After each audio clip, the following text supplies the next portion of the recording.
Welcome to the bottom of the rabbit hole. Salute to all the Matrixologists tuning in. You are appreciated. In this video, we're going to explain how bullet time works and take a behind the scenes look at what made it revolutionary. If this is your first time down here or you want to know everything about the Matrix universe, be sure to like, subscribe, and hit the notification bell so you do not miss out on any yellow-pilled content. Bullet time, also known as frozen moment, dead time, flow motion, or time slice, is a visual effect or visual impression of detaching the time and space of a camera from its visible subject. It is a depth-enhanced simulation of variable speed action and performance found in films, advertisements, real-time graphics within video games, and other forms of media.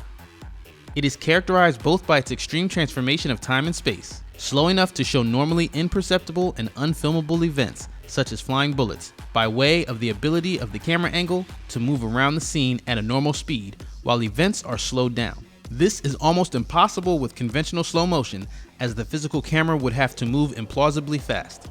The concept implies that only a virtual camera, often illustrated within the confines of a computer-generated environment, such as a virtual world or virtual reality, would be capable of filming bullet time moments. Technical and historical variations of this effect have been referred to as time slicing, view morphing, and virtual cinematography. The original idea the Wachowskis pitched was to strap a camera to a rocket, but that idea wasn't very practical because it would be impossible to focus the camera at such high speeds, and there were also safety concerns. The term bullet time had first been used within the original script of The Matrix, and later in reference to the slow motion effects in the 2001 video game Max Payne. In the years since, the introduction of the term bullet time has become a commonly applied expression in popular culture. Bullet time as a concept was frequently developed in cell animation. One of the earliest examples is the shot at the end of the title sequence for the 1966 Japanese anime series Speed Racer. As Speed leaps from the Mach 5, he freezes in mid-jump, and then the camera does an arc shot from front to sideways. Of course, the Wachowskis not only watched the original Speed Racer cartoon, they also directed the 2008 live-action film version. The 1998 film Blade featured a scene that used computer-generated bullets and slow-motion footage to illustrate characters' superhuman bullet-dodging reflexes. The Matrix combined these elements: gunfighting action scenes, superhuman bullet dodging, and time slice effects, popularizing both the effect and the term bullet time. The Matrix version of the effect was created by designer John Gaeta and Mannix Visual Effects.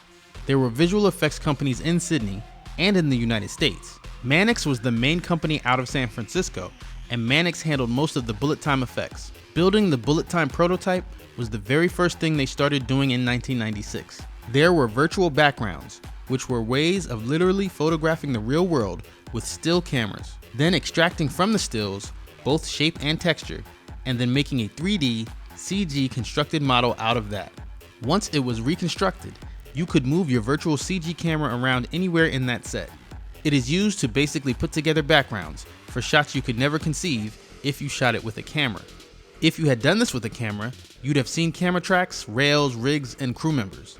The technology allowed the crew to take stills when the set was empty and then build a whole set artificially to get a photorealistic set. The bullet time effect was originally achieved photographically by a set of still cameras surrounding the subject. The cameras are fired sequentially or all at the same time, depending on the desired effect. Single frames from each camera are then arranged and displayed consecutively to produce an orbiting viewpoint of an action frozen in time or as hyper slow motion. This technique suggests the limitless perspectives and variable frame rates possible with a virtual camera. However, if the still array process is done with real cameras, it is often limited to an assigned path. Bullet time is a stylistic way of showing that you're in a constructed reality and that time and space are not the same as us today living our lives in real time. It's slowing down time to such an extent that you really see everything around you as clearly as you possibly could. Bullet time was something that was conceived for the Matrix specifically, but it's also the byproduct of the directors observing, the controls coming into place, and then the Wachowskis asked the right question at the right time. You know that you're doing something groundbreaking when someone asks if something can be done, and the answer is, well, maybe. Maybe if we do some development and get the right minds working on it, and it takes some pretty heavy thinking to get it all together and create something new. Everything begins with the simulation. All the computer simulation information is the basis of a timing sequence, and all of the math of how to shoot it works backwards from there. Each camera has a specific moment in time to fire a frame of film. All that is taking into account the net effect, the total effect of the mood. That is a camera coming up to speed, moving out of speed, and coming off of speed. In the rig used for the Neo vs. Agent Smith subway shot, there were 120 cameras and 2 motion picture cameras set up. The rig could be configured to any shape that you want. The shapes are basically what were composed in the simulations. You could do S-curves or arcs or spirals. It was an erector set. The heights of the cameras could be adjusted. It also included a motion control laser pointing system that takes an animation file and creates a point on the surface of the cube, marking where to point the camera. The camera path was pre-designed using computer-generated visualizations as a guide.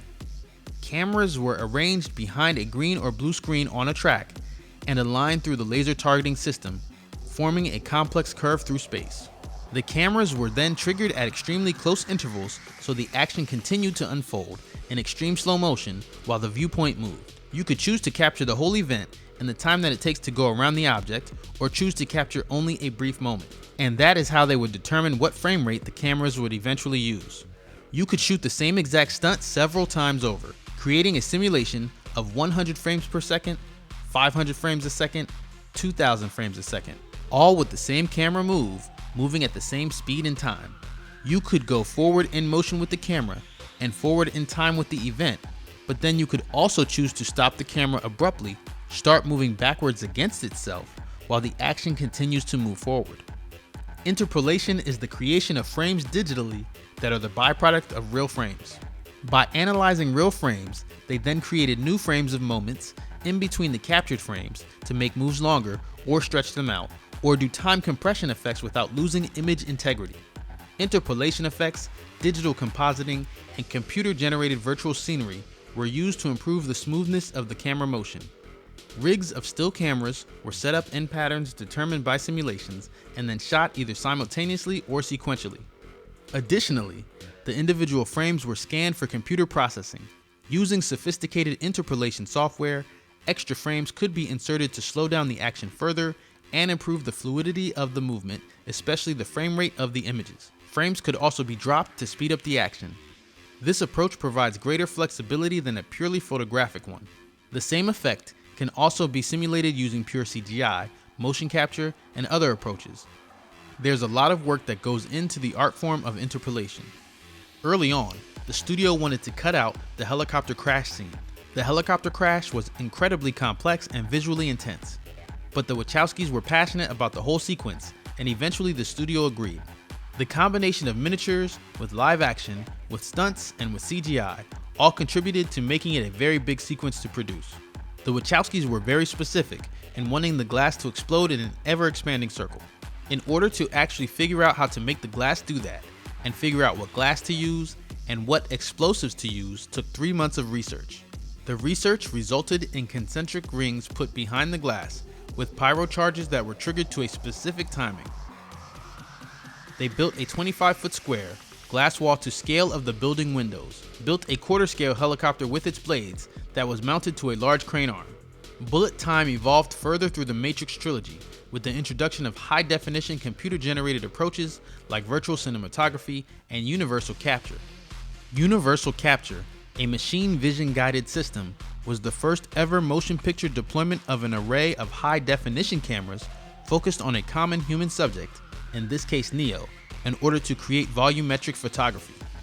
Like the concept of bullet time, the subject could be viewed from any angle, yet at the same time, the depth-based media could be recomposed as well as spatially integrated within computer-generated constructs.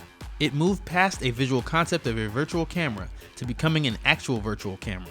Virtual elements within the Matrix trilogy utilize state-of-the-art image-based computer rendering techniques. Virtual camera mythologies, pioneered within the Matrix trilogy, have often been credited as fundamentally contributing to capture approaches required for emergent virtual reality and other immersive experience platforms.